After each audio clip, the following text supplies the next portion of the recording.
जैसे ही किसी इंसान का बच्चा पैदा होता है तो शैतान अपने चेलों में से जिंदगी भर के लिए उस पैदा हुए इंसान के साथ एक जिन लगा देता है जिसे हम हमजाद कहते हैं। अब ये हमजाद जिंदगी भर उसके साथ रहता है। हमजाद को उस इंसान की सारी चीज, सारी बातें तकरीबन मालूम रहती हैं, क्योंकि वह हमेशा आपके साथ ही रहता है। और यही हमारे मरने के बाद शौपदेबाजों से मिलकर राज खुलवा देता है।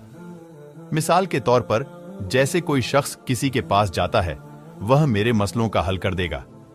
वो इंसान अभी जाकर बैठता ही है और सामने वाला व्यक्ति उसे उसका नाम बता देता है और उसके खानदान के लोगों का भी नाम बता देता।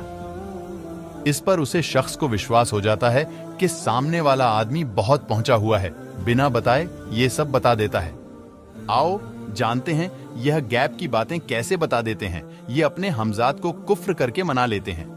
हमजाद इनका साथ देता है क्योंकि शैतान का काम ही बिगाड़ करना है।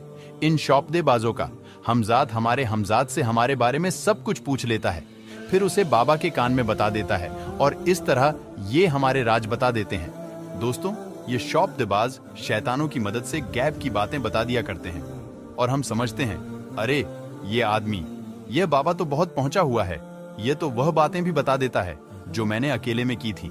दोस्तों, गैब का इल्म सिर्फ अल्लाह को होता है, तो ऐसे लोगों से दूर रहे। ये लोग हमें ईमान से खारिज करने की पूरी तैयारी